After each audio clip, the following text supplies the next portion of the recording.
I got my doc open this time. Greetings, guys, gals, and non-binary pals. I'm Joe Fulgham. Welcome to Viral Transmissions, episode number 21. Joining me, as usual, is Dr. Rob Tarswell. He's over there. Our guest this week is Sonia Milbrat, who is a teacher in British Columbia, who's going to give us some insights into, boy, how the heck are we opening up schools again? Viral Transmissions is supported in part by the BC Humanist Association. Learn more at bchumanist.ca. We got a whole bunch of stuff to discuss. Our document is huge today, so let's jump into it with the numbers. The numbers. Just how we try to start this off. The big number that the United States has hit is 5 million. 5 million cases. Wow. It's a lot. And 162,000 deaths. It's not good. The new numbers are coming down. We're seeing new case numbers so the graph goes up and then there's a slight downturn. My feeling on all of that is it doesn't matter whether those numbers are big or small when it's the downturn. Is yes, the downturn means keep doing what you're doing, which means probably tightening up, right? We see all of these things where it's like, oh, we're doing good. We flattened that curve. We brought it down. And then we go, cool, now we can relax, and it goes up again because we've relaxed. And my feeling is let's just not relax. Let's just keep those numbers down until everybody's fine. Well, although one sinister possibility is, as a certain orange president has said, you test less and you get fewer cases. And we've been looking at some data. You know, we can't say that this is definitely causing it, but there's a possible trend there, a worrisome trend that testing numbers are decreasing in the U.S. Yeah, and the early curve has some similarity with the decline in overall numbers. So, I mean, I'm really hoping that this is a decrease in number of cases. My worry is that there's just a decreasing number of tests, and so there's just more people sick at home not getting tested. And we're certainly hearing lots of stories about people waiting hours and hours and hours to get a test and not hearing back for days. So there's a long way to go in that testing situation. And we've got a news article here from Axios, which is from an ex-FDA head who says the U.S. will definitely see 200,000 to 300,000 virus deaths in 2020, which implies there could be more after. Former head of the FDA, Dr. Scott Gottlieb, said that. And, I mean, deaths are still, bouncing between 500 and 1,000 a day, and that's shown no sign of deflecting below 500. So, you just do the math, and it's almost. I mean, 200,000 seems like almost a certainty. 300,000, I don't know. I mean, I hope not. But that roller coaster has a long way before it gets back, uses up all its potential energy. Sonia's a physics teacher. Potential energy. Get back down to ground. So, still a bad time in America. Have you registered to vote? Yeah, might be. Not for us to tell you how to vote, but please do vote. Make sure your voice is heard. I'll tell you how to vote. I hate that. Joe will tell you how to vote. I hate that people are like, well, I won't tell you how to vote. Trump is terrible. Just vote for anybody but Trump is all I ask. Or if you're going to vote for Trump, fucking forget. Just don't go. Just be like, I do support Donald Trump because I'm a dope, but I'm not going to go because I'm so dopey I forgot it's election day. Just do it. That man is responsible for America's terrible response to this virus. We don't have. I'm sorry, I'm on a rant now. We don't have it prepped, but that video I retweeted it just recently, so you can check out my Twitter, which is 5 years ago.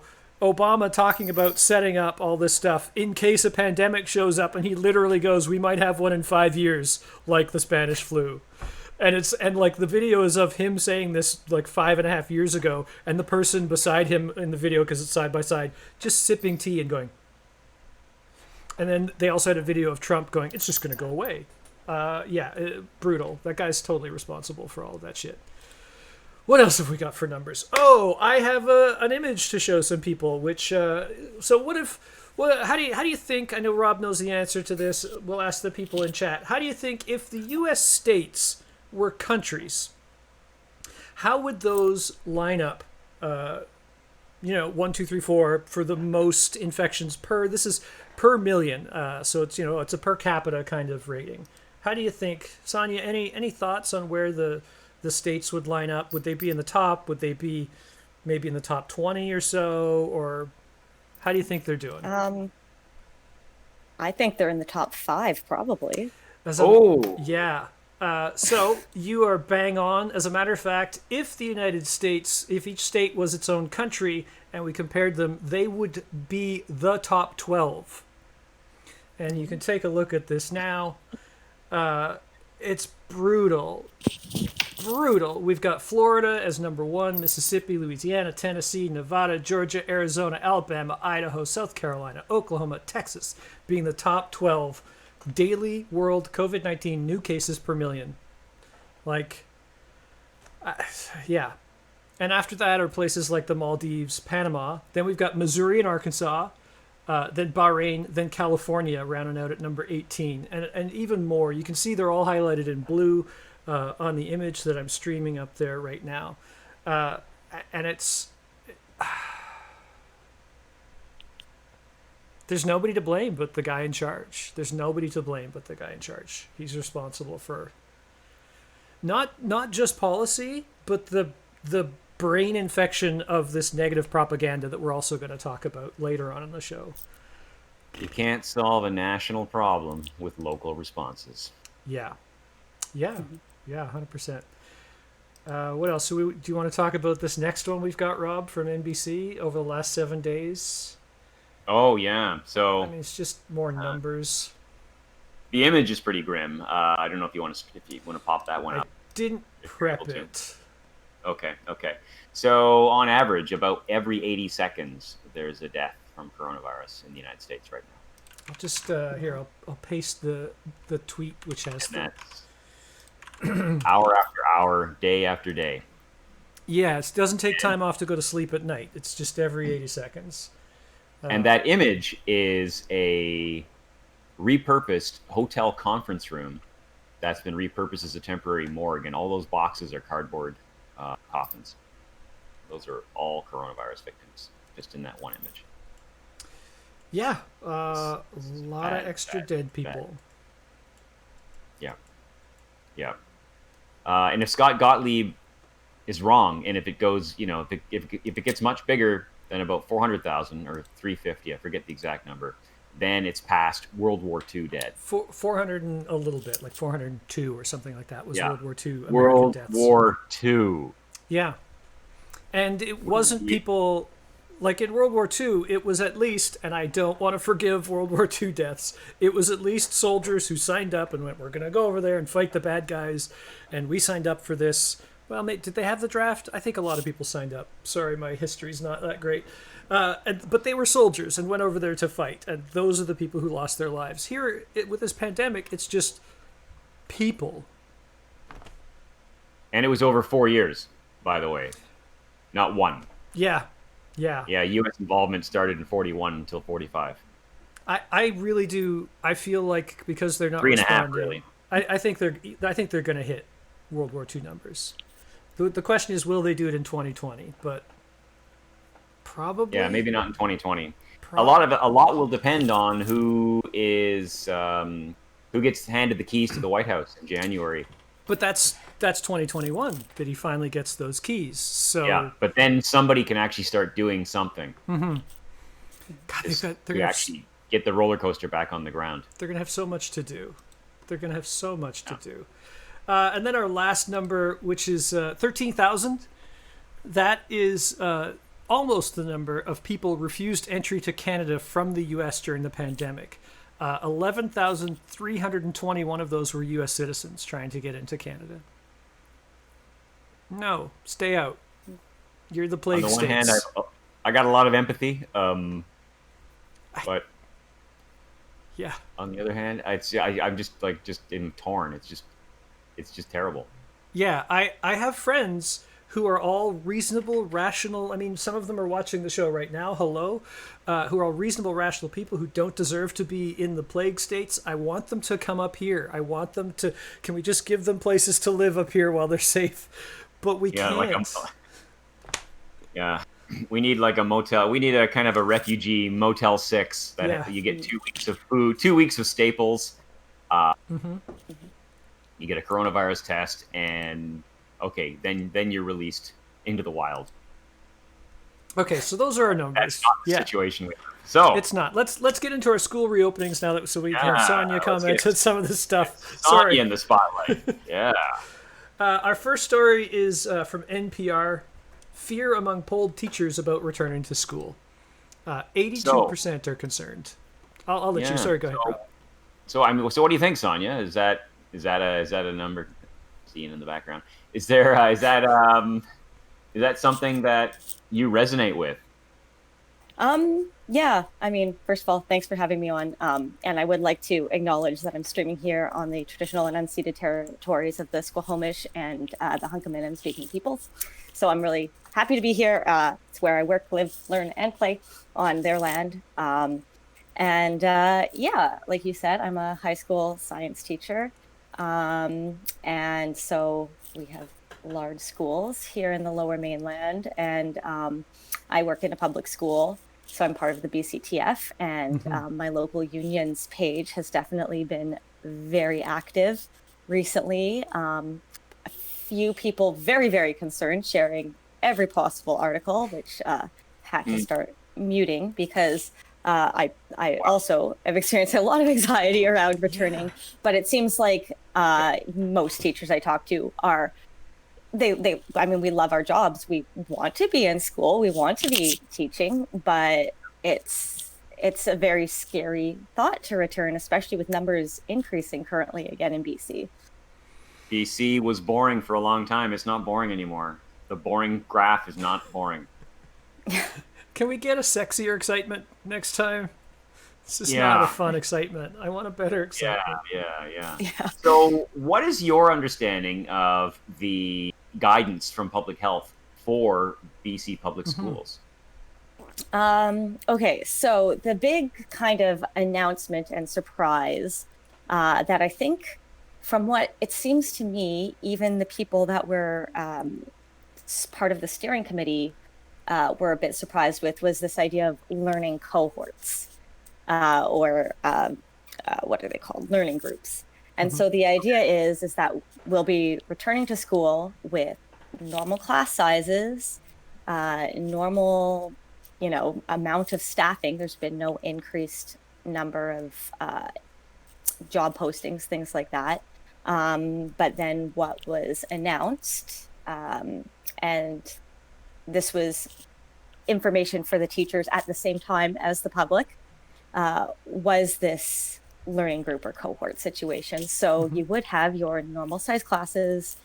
It seems like we're all going back. They want business as usual, but within. So I got to jump in for a second. Joe, I think we're still streaming a graphic. You're totally right. Hold on. There we go. There's our faces. I tried twice to do it subtly. No. So, Sorry. Back to Sonia and learning cohort. I was looking at our document, not the streaming software. So anyway, the idea with the learning groups is it looks like within elementary schools and perhaps junior highs who follow closer to an elementary school model, there might not be a huge difference to what they would usually do anyway, which is questionable because we feel like there should be changes. Yeah. But that would be with those younger grades, classes of 20 to 30, depending on the ages. And what this learning cohort means is you could still collaborate and join up with one other class, basically. And within the groups, they're saying no need for masks, no need for physical distancing, but physical touching discouraged. Discouraged. Well, good. Yeah, and then at the high school level, it's even more of a terror and just a logistical nightmare, because what the ministry has said is, you can have cohorts of 120, which means 120 individuals that are in the same space, working together, learning together.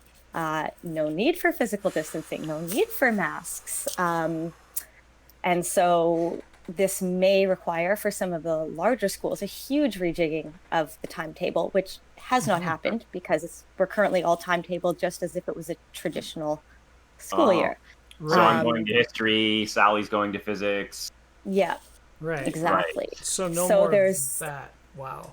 Yeah, well, we don't know. So everyone's off right now. We don't get paid for summers. The admin was supposed to be off. Everyone's on break. We don't get paid for August or July. But many admin teams throughout most districts have been called back to come up with something. So it seems like it's sort of on them to figure out how the ministry says make cohorts, and the admin teams are okay trying to figure it out. Any rumors about what that's going to how that's actually going to cash out? So what the ministry has, I guess, suggested as guidelines for high schools is that if you have less than 100 students, it may or less than 800 students in a high school. So some of the smaller high schools, they may be able to just make minor modifications to their bell schedule so that the students aren't transitioning at the same times, not eating lunch at the same times, things like that. That's what the ministry says. I don't see how you can minimize contact because you're going to have still just minor modifications. Like you let out one class. I understand the idea of that is like you let out one class to go into the halls to go where they need to go, but then there might be another class in that class waiting for their turn, and so you're still going to, unless there's some third party place to go wait. Full. Like we are full. There is no extra classrooms. There are gym classes being held in like the cafeteria area. Like we are full at a lot of schools. And that's just the less than 800 student high schools that they're saying, maybe minor modifications. For anything 800 and above, and in particular the 1,500 plus schools, some can be up to 2,000 in the Lower Mainland and the Okanagan. Those ones may require some creative thinking with not too much guidance, because they seem to be, we'll let the locals decide, we'll let the admin at the schools sort of make some proposals, and this is due August 26th. So no matter what they come up with, there's a very short time frame for anyone to figure out how to implement it. Wow. But they're suggesting things like the hybrid model is not off the table with some online learning for the very large high schools. There's been suggestions of introducing things like quadmesters, where instead of semesters, you divide it even further and only take 2 courses per quadmester. Quadmester. Okay. Yes. So one option. Instead you can then, anyway. Yeah, so one option suggested in Georgia is that because the definition of close contact is only 15 minutes or longer within 6 feet, change seats every 14 minutes. Yeah, that sounds like it'll work really well. How do you sanitize the chairs every 15 minutes? I'm just imagining a test or like a lab where you're just changing seats. It's just stirring the pot. It's just making sure everybody gets to interact with. Oh, hey, you didn't have a chance to interact with Bobby who's infected. Let's make sure you get a chance to sit next to him for 14 minutes today. Yeah. And that suggestion comes from Teresa Lyons, who sits on the Paulding County Board of Educators, or Board of Education. Yes. Sigh. Now, one thing that is possible intervention, and I don't know if your schools are talking about this or not, we talked about this on the show last week, is the role of the importance of fresh air exchanges in closed spaces or of HEPA quality filtration. Are either of those being implemented? Have they been implemented? What's air quality like in your schools to minimize airborne risk, which seems to be the primary risk in an enclosed environment with lots of people? Yeah, so some schools are newer than others, and some schools are in various mishmash of being upgraded. I don't believe there's any HEPA filters in any schools within my district. What our union was told at a meeting earlier is that all of our high schools have 80% fresh air intake. That's what they were told. So how often is the air? So what does that actually mean? They gave that to the union and said, well, so that's fine. We have fresh air coming in. 80% of the air that's being circulated is coming from outside, I think was where they were trying to go with that. All right. But that means 20% is recirculated air, which, yeah. I mean, what's to stop our, grade 12, 17-year-old students who spread like adults from breathing in the air and having that be the part of the recirculated air. Well, especially if band class is still a thing, because music classes in particular are just droplet factories. Yeah. So there's no funding to upgrade any of that kind of infrastructure. So there's the province is providing a one-time $45.6 million to schools, and of that, none of it is really infrastructure. There's $9.2 million to improving access to hand hygiene, whatever that means. $5.1 million in cleaning supplies. $3.1 million is just to independent schools. $2.2 million in face masks, and $3 million to support remote learning in the form of software and technology loans. So none of that funding is going for any kind of additional safety measures. So none of that's for air quality? No. Which is like the thing.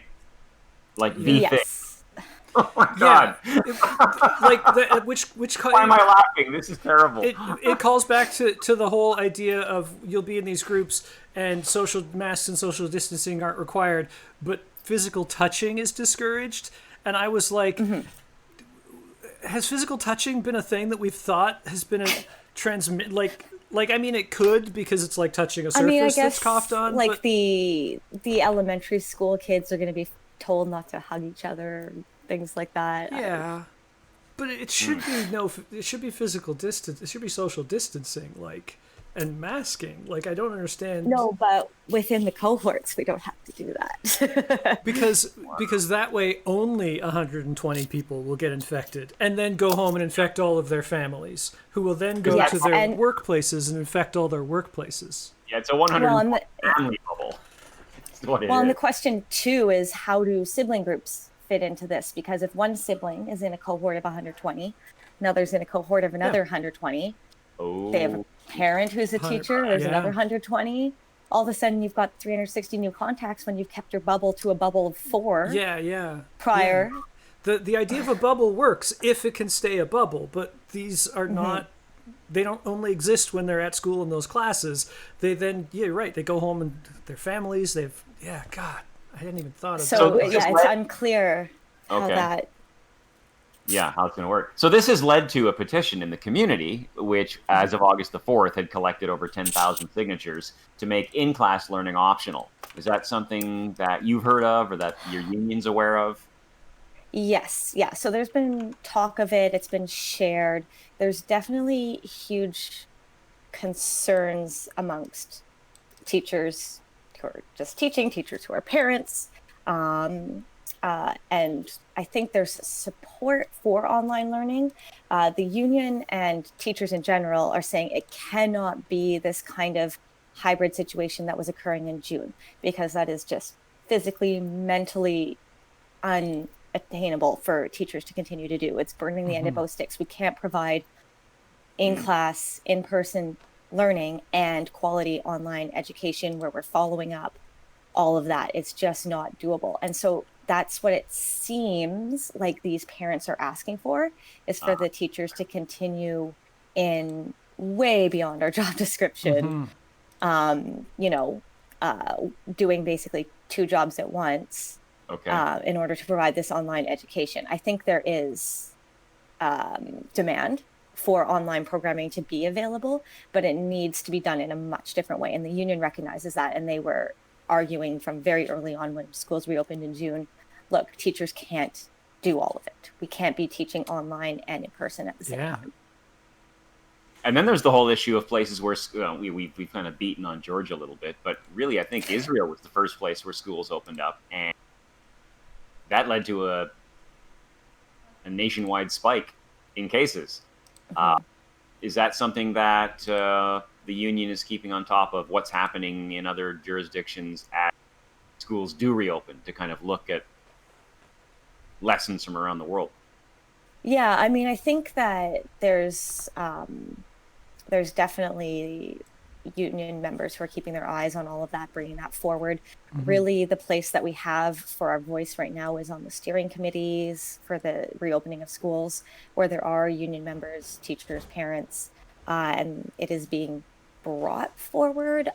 Ultimately, we don't have the final say, however. Okay.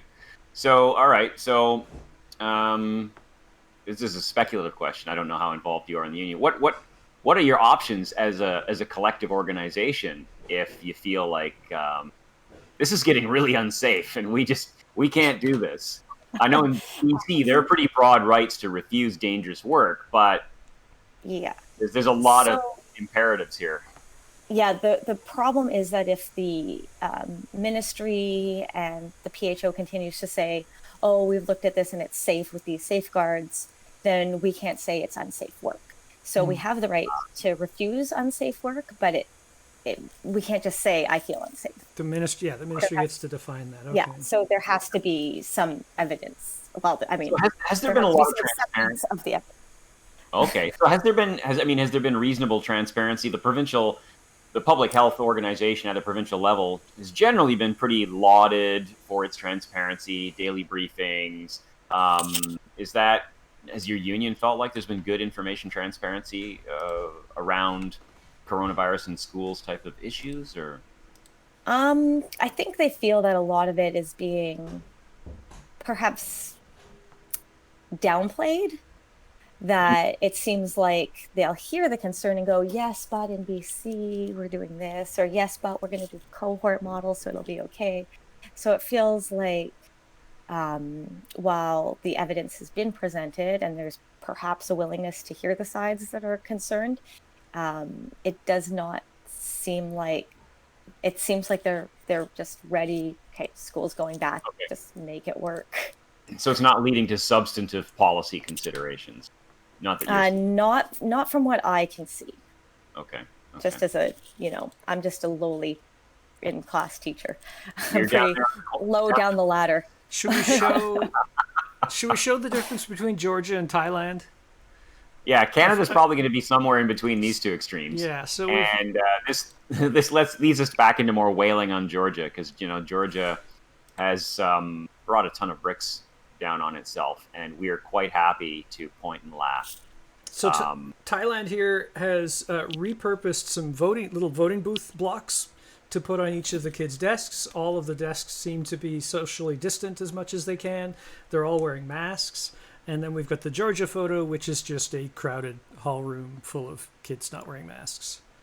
Now, what's fascinating is that photo from Georgia. This was after the governor said, we're reopening the schools, and no, we won't enforce masks. That's an individual rights issue, to which a lot of female students in Georgia and former students said, oh, that's interesting. Nobody told me that when I got sent home because my skirt was deemed to be too short.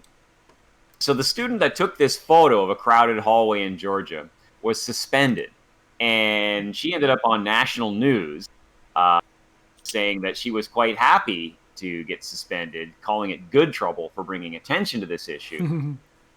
Then this same school, which is the school, by the way, in the district where they talked about swapping chairs every 14 minutes to avoid close contact, 9 new cases of coronavirus in this school. And then her suspension got dissolved. And as of Monday, this school is going back to virtual learning. Yeah. So is that a situation that we could end up facing in BC? Like, I have a feeling that we're going to be somewhere between Thailand and Georgia. Who knows what the impact will actually be on coronavirus cases. This could be the shortest school opening in BC history. We're going to find out. It's just going to take an outbreak. Like, as soon as one outbreak hits, and it's going to spread through that group, and it's going to jump from that group to somewhere else, and everybody's going to go, who could have possibly known that this plan we had didn't work? And then we'll show them this episode and go, us, we knew it was a bad idea. Yeah. Joe And then, Fulgham, Rob Tar as well. Sonia might not Well, be able to say it. and the BC Teachers Federation. Well, we Probably. kind of saw maybe this could have been coming down the track. Yeah. Yeah. Oh wow. I don't know what the answer is, because can we do a whole school year virtually? I don't know if that's true. Sonia, I have no knowledge of if that's you say you can't do both. I totally believe you. But could there be a way that we switch to virtual somehow? I mean, there is already online distributed learning options, at very least for high school.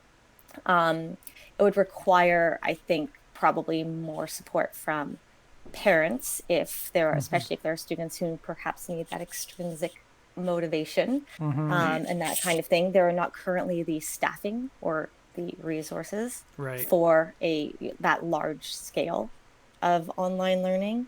And I think there's a lot of teachers who would have to go through a big learning curve in order to teach a full course online. I think for science, it's really, really hard. I mean, physics is an experimental study. It's very, very difficult to do experiments if you can't get into your lab. I don't know how you can say I took chemistry 12 if you don't do a titration. I just so I think there's also. And there's the accessibility issue as well for students who are low income, students who don't have access to Wi-Fi, students who perhaps if they're at home, they may not have parents able to be home. They may have younger siblings. They may not be able to meet their food needs if there's food scarcity at home that's being met at school. There's a lot of issues around equitable access to education and to support for students if they do move to a model where it's not at school and it's only online. So I don't think online will necessarily be the balm to save us. Exactly. Either. Yeah. At least okay, kids, watch for your frog coming in the mail for the dissection. I have felt that broadband is a necessary utility for quite some time now, but I think we're pretty much at that point where everybody needs to get on board and recognize broadband into your home is pretty much like water these days. You can't get a job, you can't watch media. Everybody should have access to it. Yeah, almost a human right at this stage. Yeah, it's access our social to information. It's everything these days. It's all online, accessing government services, looking for jobs, contacting people who have jobs. These days, doing your job is going to require broadband, not just like some kind of dial-up. So, just a little especially with thing. Libraries closed too, because that used to be how a lot of people who didn't have it at home could still maintain access to the internet. The libraries aren't open, so. The libraries aren't open, but the schools are. But we live in a horrible capitalist dystopia, so what is the capitalist solution? Do we get Shaw Cable to support in-home learning by providing free... I don't know. I don't know. Yeah. Wow, this is all kind of messed up. Since we're kind of, the idea here, or an idea, is denial. Is there a level of denial around the actual level of risk? We don't know. We hope so far, public health has been doing a good job, a bang-up job in BC. The curve is starting to break up again. So we'll see what comes in next week's round of announcements and whether that has an impact on back to school. I don't know, but it's time to count down our Denialists of the week. In Denialists of the week. Sonia, before we start, Sonia, how's your phone's battery doing? So Sonia was going to do this on her computer, but her building's power is out. It was supposed to come on an hour and a half ago, but it's not. Yes, I am down to 8%. Okay. Oh, okay. We could let you go. Instead of you just dropping off, why don't we say goodbye and thank you for being on the show? We'll finish up. I'm so sorry about all this. 100% not your fault. Not your fault at all. I totally get it. Live TV will break your heart. It sure Say it will. every week. I don't know. The stories of teachers. Never trust technology. You need plan B, C, D, E. Yeah. Something always goes wrong. right down to a tablet with a stylus. And I'm talking wax. So thanks so much, Sonia, for being on the show. Do you have any links you want us to mention? You're on Twitter, smilbrat. I don't know, should we send them at the BC Teachers Federation and say, I support you in whatever you choose to protect your teachers? Yeah, no, the BCTF's definitely fighting for us. And I think, I don't know, keep emailing your local representatives, email provincial representatives, share your concerns. If people watching are parents or teachers, make sure they seem to be listening to parents a lot. So, Okay. Parents, voice your concerns. All right. All right. Well, thanks for having me on. Thanks so much, Sonia. Thanks for being on. All right. We'll talk to you later. Talk to you later. Bye. Bye. Get rid of those. Get rid of that. There we go. Okay. Wow. So obviously there's some work to do there before we can all feel confident as a provincial population that this is well in hand. I think after that, I have more. I have more questions than answers. I'll have to say that. I would agree with you. Like, I felt it was much more cut and dried before we started, but Sonia had a lot of great info. So let's do the denialists. Let's. Denialists. Yeah. Okay. We got so many. We were prepping this right up until like 8 minutes before the show. We had such a huge document. So our first one, this is run of the mill stuff. So there's a fellow who has been Michael Caputo, who has been nominated. He's the Health and Human Services Assistant Secretary under Donald Trump, and he's the he's come under scrutiny because of stock ownership. Wow, look at that. And the Trump administration, as you might know, under Operation Warp Speed, which he oversees, is investing billions and billions of dollars in private companies producing vaccines. And so his response when this potential conflict of interest has been pointed out, and I quote, "The American people need to understand that the media oftentimes are lying to them because they don't want a vaccine in order to defeat Donald Trump." Yes, he said those words. So the specific case is, I think,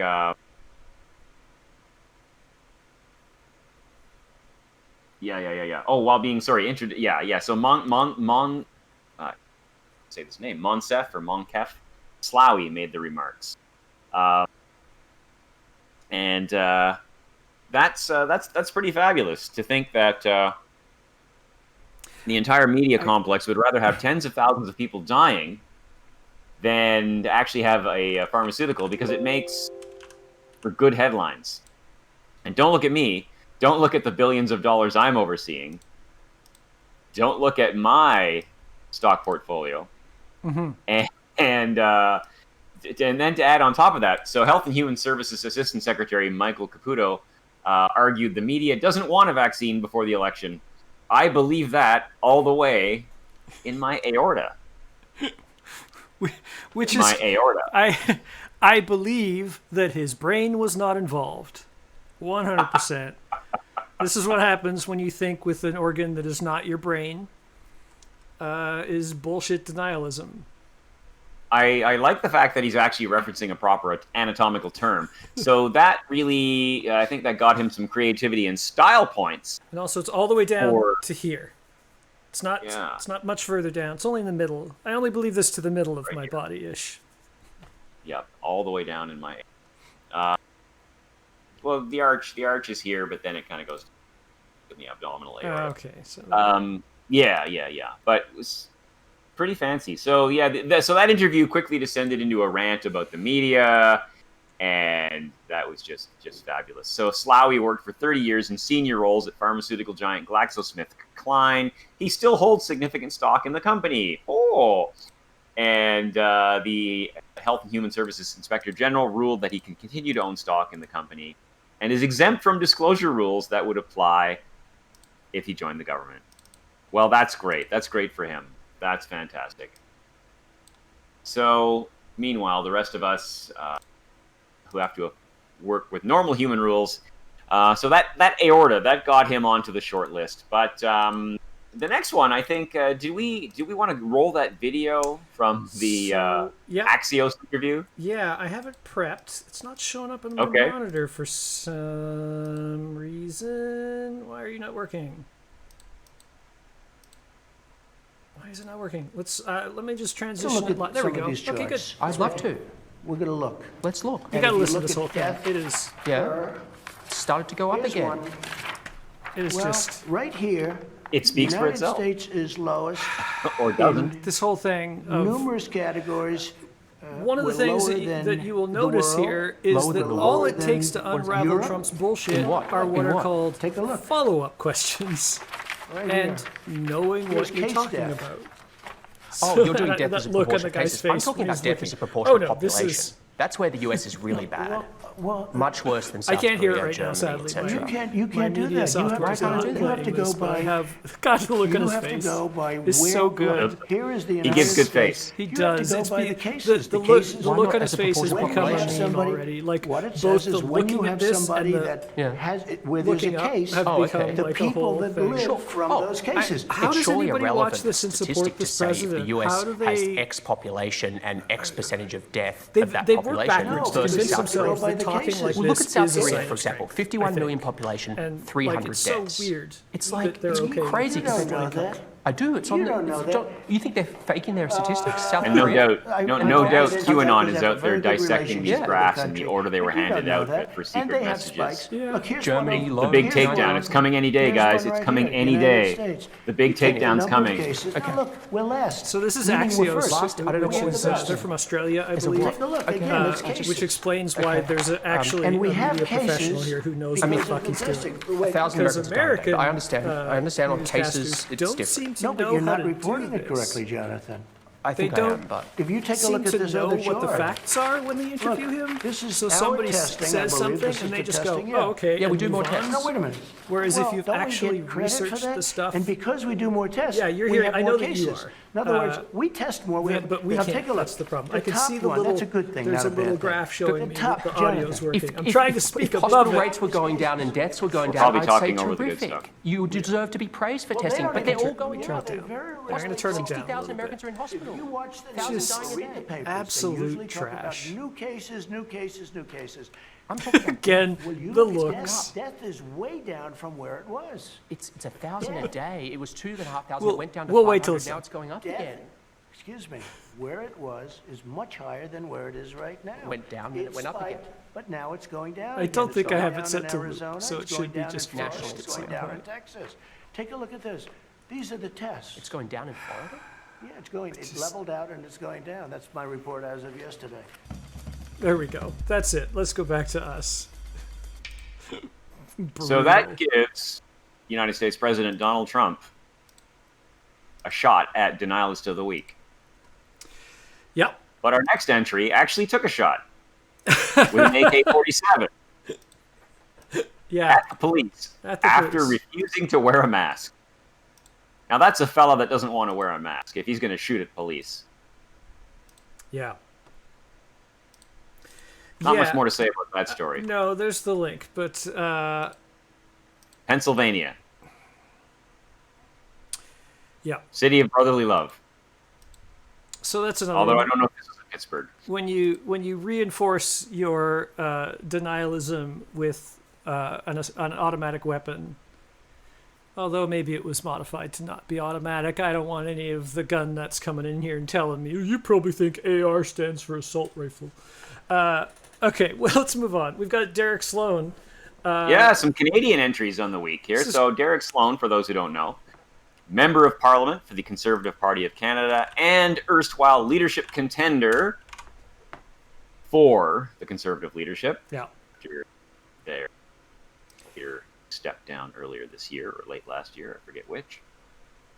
Pretty much after he Just lost the gotta hope. last election, he said, "Okay, I'm done." I think. He's the rabid social conservative of the group, and that's saying something. Yeah. And his tweet, quote, "Those mandating masks on us now are using the fear-mongering stats of March instead of the facts of July to justify it.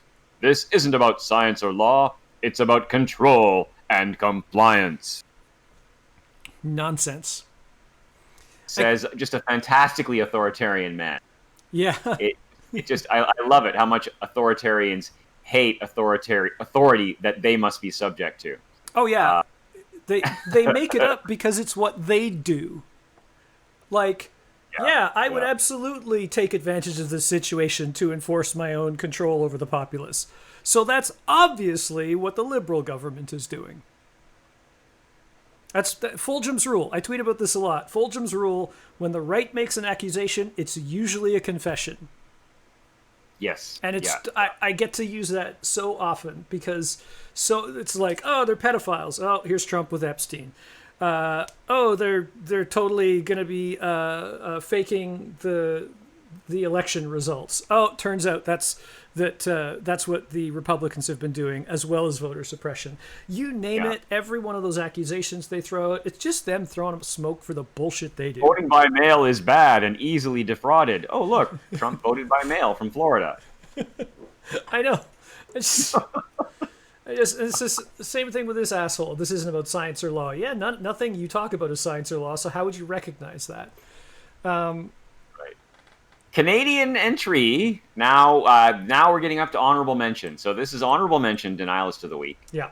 This is Canadian pediatrician Dr. Kulvinder Kaur. August the 4th tweeted, "If you have not yet figured out that we don't need a vaccine, you are not paying attention. #facts, not fear." Well, Dr. Kaur, we really need a vaccine. And she's also on the hydroxychloroquine train, because who isn't on the hydroxychloroquine train in the denialist camp these days? Absolutely fantastic.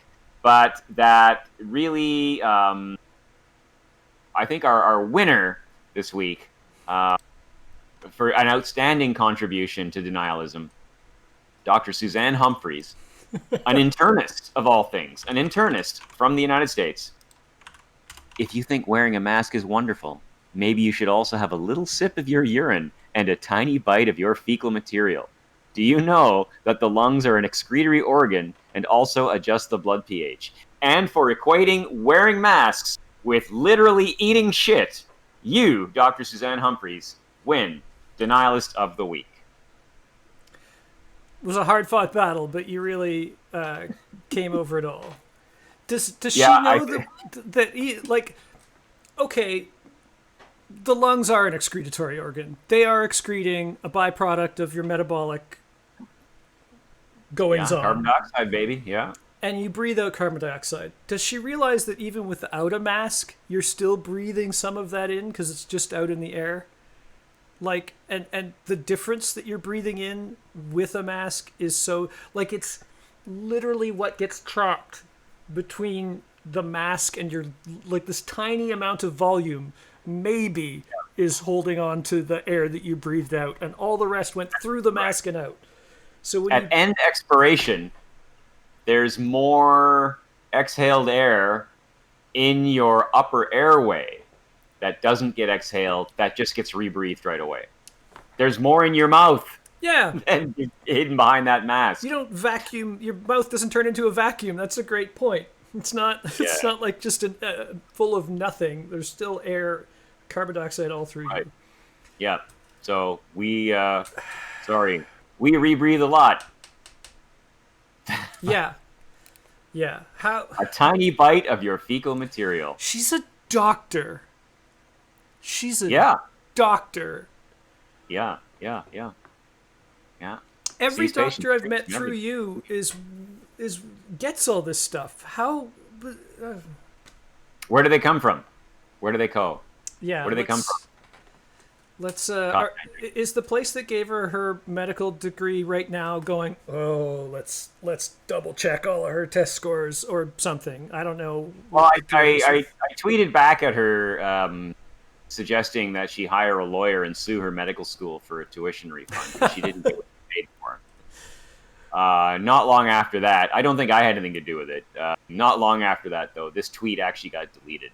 Although she didn't actually denounce the information in the tweet. I think she just didn't like getting ratioed. There's a good follow-up to that probably points out what she's trying to do. She's trying to sell books. Using myth-shattering graphs, this book shows that vaccines, antibiotics, and other medical interventions are not responsible for the increase in lifespan and the decline in mortality from infectious diseases. So she's got a book to sell. Okay, so she's kind of probably buying into the old chiropractic hygiene hypothesis. Do we even it's know not vaccines, it's clean water and the fact that we just wash things. Is she a chiropractor? They call themselves No, doctors. she's an internist. She's an internist. That means internal medicine? Or? Internal medicine, yeah, Okay. yeah. She's a nephrologist. She's a kidney specialist. Because when you say internist, I worry that means that she's working without being paid. Because that's what an intern is. No, that's an intern. Yeah, and they get paid, but it's a pittance. Okay. No, an internal medicine specialist. Yeah. Okay. Wow. All right. So, and our denial section got so huge that we had to split up the difference between denial and disinformation, because there's so much There's a lot of disinformation disinformation now, going out there and right now. we need to be starting to sort of address some of this stuff directly, because it's bad, it's mockable, but it's having an enormous impact on people who don't have the time to look into these things and are sitting on the fence. Right, which So- I think that's a big important thing that I think this show does, is that we get you on specifically, because I don't know what I'm talking about, but you on and the experts specifically to go, okay, here's why this is bullshit, this stuff that you may have heard. Because we're all getting overwhelmed with all this stuff, and it's really difficult to figure out what's true and what's not. And as a regular layperson, we're going to talk about hydroxychloroquine. You might not know what the truth is on this, because it certainly seems from multiple sources that it might be doing something. Or as a crusty old neurology professor of mine said, Carswell, you got to learn how to separate the shit from the shinola. Yeah. Yes, you do. And if you don't, you need to find somebody who's good at that and trust them, I guess. Yeah, exactly. And that's us. So tell everybody about this show. All right, let's do our first one. So, hydroxychloroquine. Again and again and again. The zombie drug. There's new zombie information that we have to just deal with. So, finally, the Yale Faculty of Medicine came out with a statement about hydroxychloroquine and its use in the coronavirus. And it starts... You just grab the full statement. We write with grave concern that too many are being distracted by the ardent advocacy of our Yale colleague, Dr. Harvey Risch, to promote the assertion that hydroxychloroquine, when given with antibiotics, is effective in treating COVID-19, in particular as an early therapeutic intervention for this disease. As his colleagues, we defend the right of Dr. Risch, a respected cancer epidemiologist, to voice his opinions.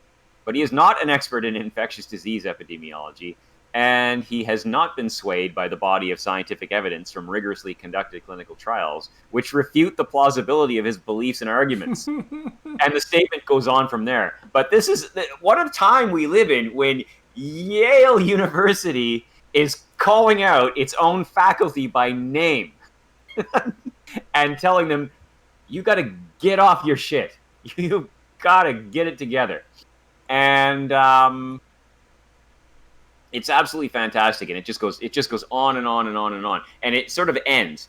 While minority opinions, anecdotal evidence, novel interpretations, and challenges to orthodoxies in a field can be important, at some point, the application of the scientific method, generating evidence from multiple, well-designed clinical trials and observational studies, does matter and should be heard over the noise of conspiracy theories, purported hoaxes, and the views of zealots. Yeah.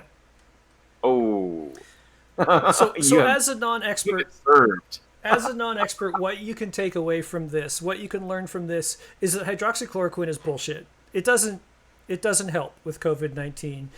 All of the people pushing it are bullshitting. They don't have science on their side. They don't have good studies on their side. We don't even have like this guy's. He's like, it works for me. We don't have anecdotal from anybody else, really. There's no other hospitals going, yeah, we've done this and it's working great. It's just like a few cranks here and there, and then on top of that, it seems the people who want to sell hydroxychloroquine as well. Yeah, we've got a story that we're investigating, which is absolutely fantastic, and we hope to be able to kind of bring it, but there's not enough independent confirmation at this point. But it seems there might actually be follow the money kind of a story here in the hydroxychloroquine world that we desperately love to be able to confirm, because it is as fantastically awful as you think it is, involving a cast of characters as wild as you could imagine. The stuff of made-for-Netflix movie dreams. Yeah. The Netflix will eventually have a hydroxychloroquine king. Yeah. That's what we're going to have, is a hydroxychloroquine king documentary series about this fucking guy. We don't have the... So, as Rob said, we haven't been able to confirm it, but the guy's name is Joe Pizza. He goes or has gone to Mar-a-Lago. He works for a pharmaceutical company. He's the CEO of a pharmaceutical company, and he's a big pusher of hydroxychloroquine. And the theory is that he has used his Mar-a-Lago connections to convince Trump to push this drug so that he can then sell lots of it. And the details just go on and on. Like, and one of the products that his company sells is hydroxychloroquine. And at the kind of the rumor mill, and we have to admit these are just rumors; these aren't established. Is that if you have the money, you can get a meeting with Donald Trump at Mar-a-Lago and push your zany ideas. And there are confirmed instances of this. And Schemiel asks, Joe Pizza? Yes, and Pizza. Formerly of the band Muffin, which I couldn't find anything about, but I desperately want to. Yeah, Joe Pizza. Joe Pizza of Muffin. And he's on LinkedIn. He's on LinkedIn. Joseph D. Pizza. I think it's D. Joseph Pizza. Yeah. I honestly thought when I first heard Joe Pizza, I thought he was probably some like pizza magnate, like he owned Domino's or something, and his name was Joe. And so the same way that Trump called Tim Cook of Apple Tim Apple, he just called him Joe Pizza. But that's not true. His name is Joe Mrs. Pizza called him Joe. Yes. We don't know that were his parents is Pizza an actual last name, or did he? I don't even. This is something we might follow up on later.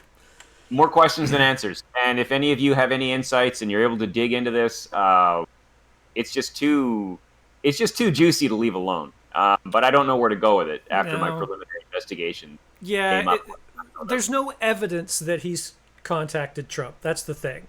It's all of the stuff is there. He goes to Mar-a-Lago. We know he's talked to Trump at times. We don't know that he's pushed hydroxychloroquine, HCQ. But it really feels like that's what's going on. And even before I heard of him, when I found out the Republicans were pushing HCQ, like after it's been disproven, I was like, oh, some rich friends of theirs invested in it. That's all that it is. Early on, there was rumors that it would be good. They probably missed out on the remdesivir, which also isn't all that good, apparently. It's a little good, I think, is how remdesivir... It's a little good, yeah. It's okay. Your hospital stay a couple days. Yeah. They missed out on probably buying that when it was cheap, and then they probably got in early on hydroxychloroquine because they were annoyed at missing out on remdesivir. And then HCQ turns out to be bullshit, and their investment's going to be worth almost nothing because they were hoping it would go way, way up. And so now they're just like, well, let's sell it anyway by telling everybody it works. Let's make as many people who want it. It absolutely fits with all the stuff. And so when Joe Pizza showed up, well, that's the guy that fits all of these theories. Yeah. I think stay tuned. We're gonna hear more about Joe Pizza, I think. How about let's talk about the terrible, terrible study. Oh, the country randomized controlled trial? That's neither randomized nor controlled nor a trial. Nor national. Yeah. nor national. The thing that's not a thing. So here's this website just popped up in the last few days.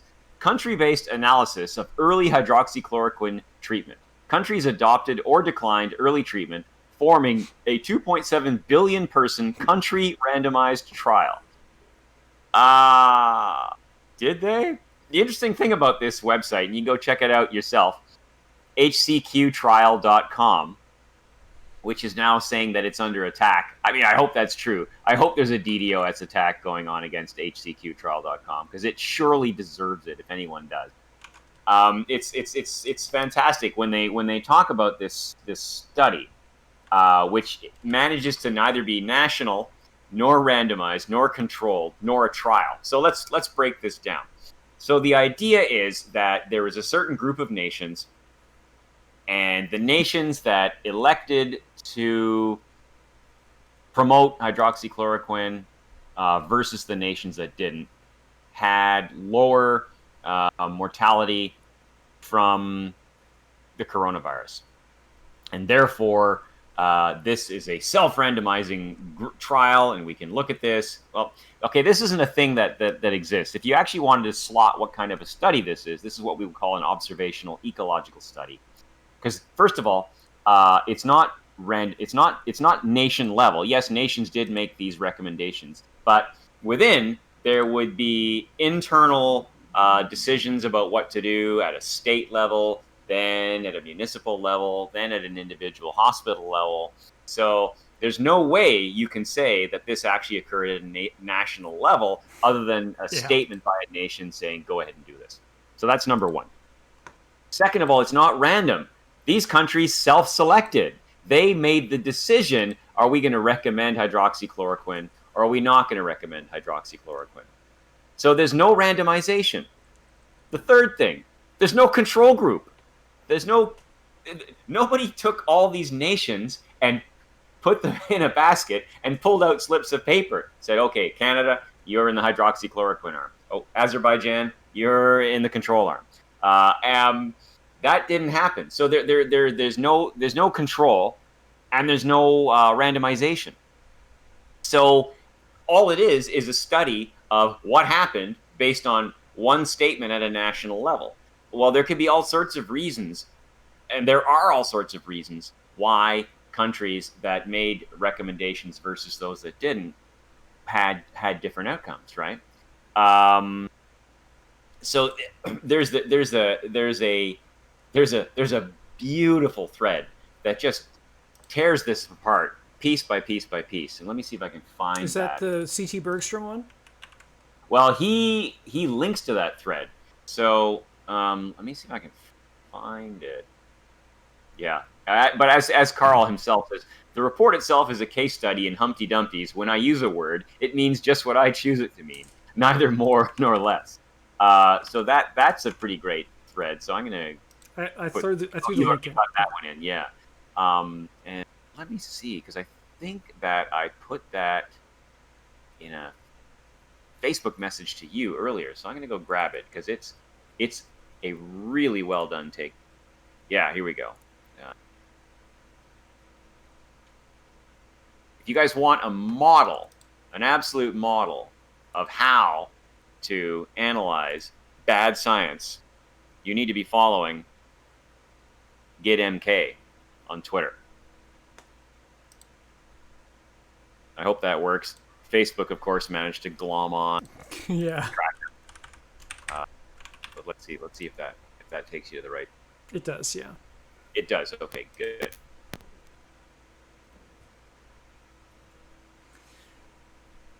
So yeah. The problem is that page looks like science. Like if you're not good at and I am not, I would probably it just smells like bullshit to me because I know that HCQ is bullshit. So right. I would then go, okay, where is this probably wrong? And I have enough experience with sniffing out bullshit science that I would pick out a few of the things that you've brought out and generally disbelieve it. But what we're seeing is people who actually understand how science and trials and all that stuff work are just reading this and they're like, this is terrible. This is not what they say it is. It's awful. Yeah. And so it takes those experts to do that for us before a non-expert like even myself can go, all right, yeah, this is total bullshit. But it fooled Fox News. Fox News ran a story about this. They literally showed some of the graphs from the website up on Fox News. Of course they did. Of course they did. And, Fox News wants to be fooled, so it makes sense. Yeah. And the thing about this website is it just came out of nowhere. We don't know who the authors are. That's weird. We don't know what their academic credentials are. This is so again. It really seems like somebody somewhere is on the take, has got to be on the take for hydroxychloroquine, because this is just way beyond. Dear leader has fallen in love with hydroxychloroquine, and so we'd better also fall in love with hydroxychloroquine. Nobody needed to do this, right? Yeah. But here it is. And so, just to kind of switch gears here, the reason, because we're getting a little late on the time, but the disinformation, it matters. It has an impact. So in Canada last week, there was a survey on the impact of, are you going to get, it was just a simple survey question, are you going to get the coronavirus vaccine? And there were 3 or 4 options. One would get a vaccine as soon as one became available, would eventually get a vaccination, but would wait a while first, would not get a coronavirus vaccine, and not sure. So those who said would get a vaccination as soon as one became available, that was only 46%. So more than half of people are either going to wait, are not going to get it at all, or are not sure. So disinformation is not having a small impact. It's having a massive impact. Huge. Yeah. Yeah. Like, don't doubt it. People are talking about fear-mongering about COVID-19. Again, 168,000 dead Americans, 5 million infected with possibly lifelong detrimental effects. Right. Like, this is definitely something to be... Fear is a good thing sometimes. You should be afraid of things like COVID-19. You should not want to get that. And you should use that fear to make changes to your behavior to avoid it. Brutal. So yeah, we had, and 32% said they may hold off on it. 14% say they don't want the vaccine at all. So that's 48% that would basically go, yeah, I wouldn't get it right away. 46. 46. 46. Yeah, sorry, 46%. I don't know why my brain messed that up. So hopefully a lot of those 32s will just kind of fall in line rapidly. I'll tell you, man, I this would be like, I don't know, if there was a Beatles reunion tour, if somehow, John and George came back from the dead and there was a Beatles reunion tour, I would camp out for those tickets. And that's kind of my attitude toward the coronavirus team. Yeah. So, yeah. Yeah. But hopefully a lot of folks, just the bandwagon effect will kick in a positive way. And as we see news stories about people lining up to get that shot in the arm, they'll be like, oh shit, I got to get on board. This matters. And you'll see me in that line. Yeah, I'm getting it for sure. So another interesting, kind of really weird bit of disinformation that's floating around right now is that the PCR test doesn't work. Actually, the PCR test introduces the coronavirus, and the test is loaded with virus and is causing people to get sick. And there's an Australian virology down under, who's talked about, yes, the PCR test works. And he's gone after a specific naysayer. And I've just put the link there in the chat. Yes, PCR tests can detect the coronavirus. Because a softer version of the disinformation is, well, no, this is the wrong kind of test, and it can't detect the coronavirus. Mm-hmm. Said by people who've never once set foot inside of a lab outside of high school. It's weird because there's all these scientists all over the world who are literally detecting coronavirus with PCR tests. And I'm wondering what the explanation for that is from the untrained scientist. Like, bought and paid for, man. Every single one. So yeah, this is my impossibly evil complaint then. Like, when you actually start to think about how some of these conspiracies would have to play out, the world that they would have to exist in is impossibly evil. Like, there are conspiracies. We're already talking about somebody probably invested in hydroxychloroquine. They're just trying to sell it. That's probably a thing that's going on. That's kind of a conspiracy. It's kind of a conspiracy theory. But we're like pointing at evidence, like the evidence it doesn't work, evidence that people are still pushing it despite it not working, evidence that people are putting out disinformation. But when you talk about like an entire like profession of scientists all getting together to bullshit about this in countries across the world, all of these people who are like, I really like science in school, I'm going to go to university and become a scientist because I like discovering how the world works, and I want to go into medicine so I can save lives and find diseases and do good. But also, I'm hopelessly evil.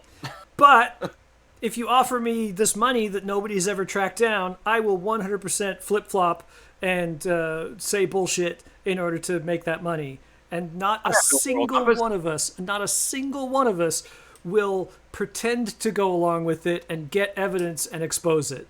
Not one. Impossibly evil. It's such bullshit. Jet fuel can't melt steel beams, Joe. You're right. They're right. It can't. But if you burn a whole bunch of stuff inside a building for a whole long time, it can weaken those steel beams enough so that the thousands of tons of shit it's holding up can no longer be held up, and then it falls. Sorry, I had to go into that because I have a lot of experience in dealing with 9/11 deniers as well. Should we go into the good news? I'm so depressed this week. So we already kind of spoiled some of it. So that Georgia high school student who sent out that photograph, her suspension has been overturned. Good for her. And not so great that 9 high school students have it, but justice did prevail in that case. And that school is wisely, for at least 48 hours, going back to online learning, I hope.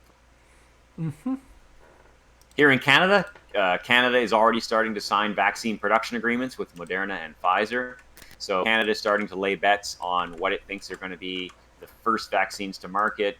And I think a lot of countries are doing this. I don't know if it's going to be produced here in Canada. I'm not exactly sure of the specific details, but a lot of countries are sort of placing bets on which vaccines are going to make it, and they're starting to manufacture it already so that if it gets the green light, they can immediately go to market, which I think it's a risky strategy because you could end up having to destroy hundreds of millions of doses of vaccine.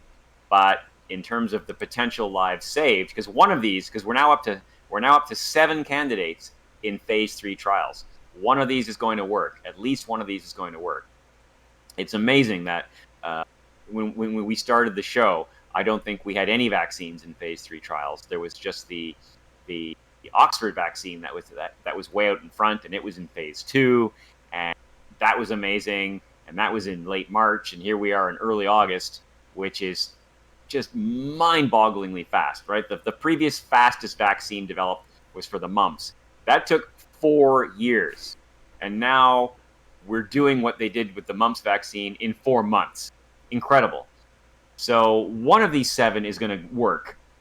And I think it's smart for countries to, hey, put down a big bet, mm-hmm. get hold of or make doses, and if it works, bang, roll it out. Mm-hmm.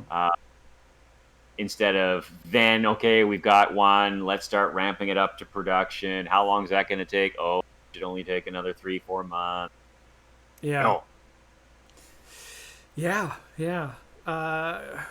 Here's hoping, because as we talked about with the school stuff, like so much stuff is messed by coronavirus being around. If we could all of a sudden get a vaccine, the quicker we can get a vaccine, the quicker that people can just go to school and everything's fine. People can go back to work. Kids can go to school.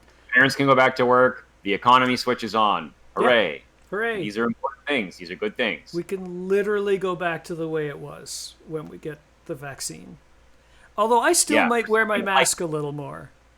Like I'll probably be, yeah. I feel like I don't like getting the flu. I get my flu shot, but it's not always gets the right strains. And I feel like there might be times when I would go on to, say, a crowded bus or something. I might just carry my little cloth mask with me and let's put this on and just be a little safer. I think we've kind of broken the dam in a lot of places around. So the self-consciousness around mask wearing. And it's good that it's gone. It needed to go. So let's, yeah, that's a Yeah. thing that'll carry forward. And I would certainly wear it if I thought I had any kind of sickness. Like if I thought I even had a cold or something, I'd wear a mask. And anybody would say, well, why are you still wearing the mask? We got the vaccine. Oh, I got a cold. I don't want to give it to anybody else. That's it. Yep. Easy. That's it, baby. Yeah. So another piece of interesting news is the possibility that there's now thought of cross reactivity. So individuals who've been exposed to other kinds of coronaviruses, and we know that coronaviruses are responsible for certain kinds of the cold, seem to be somewhat less susceptible to the novel coronavirus and get a somewhat less severe version. So there's maybe a tiny bit of good news for folks who've been exposed to other kinds of coronavirus. I wonder that if, they may have I wonder if that could easier explain why so many people do get a mild version of, right? Because we're seeing, probably part of it. Yeah. yeah, because it's not like Another- people have newly got these antibodies; they've had them for a long time. So, Right. So if those antibodies are lucky enough to actually kind of grab onto bits of the novel coronavirus and slow it down, wipe it out, that's good for you. We also know that from some of the mask research, that one of the benefits of wearing a mask is you will get less of an infectious dose, so your immune system has less to combat and has a chance that the virus establishes less of a beachhead, so you're more likely to have an asymptomatic or minimally symptomatic case of the virus, which is a reason why some, another reason to wear masks. it That makes was one of sense that virus gets into you, your body sees it, your your body sees it and starts to react, and then has to, just like we've got to ramp up our production facilities, it's got to figure everything out, figure out how to make more of the antibodies that fight against it and all that stuff. And if you get a small dose of it, it doesn't make you all that sick, and your body deals with it, and in the same time the virus is making more copies of itself. If you get a big viral dose, it's already got all those copies of itself, which then make copies of itself while your body's going, whoa, we got to catch up. So I 100% makes sense to it's a even big head start. dopey me. Yeah. Wear that mask. Minimize your infectious dose. We're not the only people saying to wear a mask, although this is still pretty weak. Honestly, I'm looking at the language in this. So there was a donation letter sent by Donald Trump to Republicans talking about masks, and there's some juicy quotes here. I don't love wearing them either. I don't Masks love wearing them either. Yeah, masks may be good. They may be just okay, or they may be great. I'm not even going to try doing it. I They hate could his possibly help us get back to our American way of life, so that so many of us rightfully cherished before we were so terribly impacted by and I'll put it, the China virus. My feeling is we have nothing to lose and possibly everything to gain, including the next chapter to our country and to keep things open, whether it be schools or businesses. I recently tweeted that many view wearing a mask as a patriotic act, and there's no one more patriotic than me and you. Why not give it a shot? How And then weak there's can you get? It's pretty weak, but he does say if you'd like more information on the benefits of wearing a face mask, information on how to get one, please follow this link. Thank you. Guaranteed that goes to his store that sells Trump branded masks. Right. Well, if it took me wearing a Trump branded mask to get everyone in America in a mask, I'd do it. Yeah. I would bite my tongue and wear that mask if I thought it would actually make a substantial difference. Yeah. Because I would rather have living political than dead ones. That's just how I operate, I guess. No, No? I don't know. You'd rather have dead political enemies? Just saying, what if Trump had a heart attack 2 years ago? Where would we be now? Not talking about murder. Just to eat Well, one we'd too be many in a cheeseburgers. we'd be in a Pence presidency Yeah. with Yeah. Nancy Pelosi So vice it would be president. much, much worse for our LGBTQIA friends. Yeah, it's just be. I don't know. I feel like Pence might listen to the scientists. Maybe. I He certainly didn't listen around HIV/AIDS, and he That's- was responsible. He was the that's true. governor in Indiana during their worst HIV outbreak in their history. Yeah. That he felt. I'm sure, being the horrible, hateful Christian he is, he felt that it. Because we know that in the 80s and 90s, they thought that it only affected degenerates. and like degenerates, and it happened to them because they deserved it. Like I was seeing there were signs on Twitter the other day from back in that day where people were saying, this is God's will, and so he probably felt that. But COVID-19 is not like that. COVID-19's hitting everybody. So I don't want to have hope in a terrible person like Mike Pence, but my feeling is it would be bad, but it would not be as bad as it is right now. Like we'll never get to play that tape though. Yeah. From Earth 2. Yes, exactly. Best news of the week. Best news of the week. I love this. Yeah.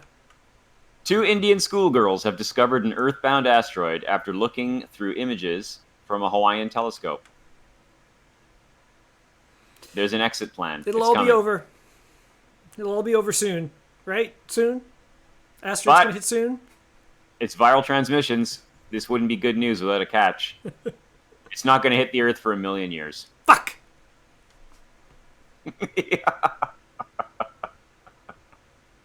Sorry, bud.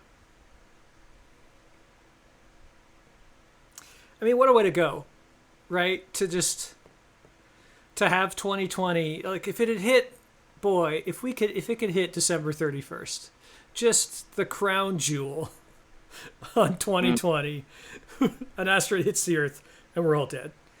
We're all big asteroid 2020. Oh, 1 million 20. Yes. There'll be some interesting presidential candidates in the future. If there's anything left that even remotely resembles humanity or nations or the United States of America. I know we've been tracking this asteroid for 1 million years, but it's all bullshit. They're just fearmongers. We don't need to set up an anti-asteroid defense grid. It's all fine. We're all going to be... The Lars von Trier ending. There will absolutely be asteroid deniers. We'll be like, look, it's now close enough that it's up in the sky and fiery. We only have a few hours. No, that's bullshit. That's holograms created by people trying to control you. It's humans. Nuked by an asteroid to own the libs. Yeah. Okay, that's it. This show is wiping me out. I want better. Yeah. Viral transmissions. Spread the word. You Spread the word, not the virus. Spread the word, not the virus. Thanks everybody for watching. Please tell your friends about the show. We're really trying to turn this into a useful roundup of the news, and because I feel like there's nowhere that's really doing this right now that's going, okay, we're all getting overwhelmed by this COVID stuff. There's bullshit that we're drowning in. There's new good info in amongst that bullshit, and it's really hard to pick that out. And I feel like Viral Transmissions' place is to do that. I say this, I've said this a few times at the end of our shows. And it really helps if you tell people to come watch or listen to the podcast or go check out the stuff on YouTube or however they want to do it. But I'd love to see it in the chat, which I should probably tab to so I can read it right now. Yeah, Esquimio looks forward to being Canadian soon. They're applying for permanent residence. That's awesome. One of the 13,000 who will let across. You're the one. I say let it. I'm fine if we could set up like just some temporary campsites at the border, and they have to stay there for 14 days and then get tested, and then they can come up and join the rest of us. Can we set up a protective barrier at our border to let good? I don't know. Put their kids in cages. It's about the vaccine. We can't do any of that. It's just going to be about getting a vaccine. And then I won't have to worry about my friends in America except for all the other bullshit going on down there. Well, Esquimio, you've already had COVID, haven't you? Like, all we really got to do with you is just spray you down so you're not covered in it from having it in America. And then you're fine. You'll come over here with antibodies. That's what we want. What's your blood type? Can I get a blood infusion? Would that work? If I get a blood infusion from somebody would that teach my? No, probably wouldn't. You wouldn't get very many antibodies just from a pint of straight blood. And that wouldn't teach. And it wouldn't teach my antibodies either, would it? Like that's not. No. Yeah. Okay. No. Damn it. Sorry, pal. I am A positive. Woohoo! But Rob said it wouldn't work. This is why we have the actual medical expert on here instead of me, because keeping it all honest. Yeah. Exactly. We're trying. Thanks, everybody. I hope you all have a great week. I hope we get some more good news. I will be so happy when we can announce that the vaccine is ready and is rolling out, and we will soon have it. And then our stories become about, I don't know, we could talk about memes. It would be fun to talk about viral memes instead of viral fucking infections. That would be a great thing to transition this show Well, the next 2 to 5 years, we'll be talking about the next pandemic. So yeah, it's... there'll be plenty. There'll be plenty to keep this show rolling. Yeah. Welcome to the hell that is our life. I hope you all find some joy somewhere. What's your suggestion for joy, Rob? How are you? What are you getting? You're really winding out this ending tonight, I aren't you? really am. I need a even more positive spin than an asteroid's going to hit us in a million years. Impact? Yeah. I've been introducing a friend to Steven Universe. I know I talked about this already, but a friend of mine who never watched Steven Universe, I said, you got to watch this, and I've been streaming it over Discord, which probably isn't legal, I'm totally sorry, so that they can watch it, and they are addicted. They love it. And so if you can grab Steven Universe somewhere, it's up on YouTube as well. You can pay for it there legally and all that jazz. I love it. I love it. Coco Cat left his family behind. He left his family behind! Lion lickers. Nobody likes All that. right. Hit Okay. the button, Joe. I'm going to hit the button. We'll see y'all later. Thanks, everybody. Let me turn that off. Hold on. I got a thing here. There we go. Rah, rah, rah, rah, rah, rah, rah, rah.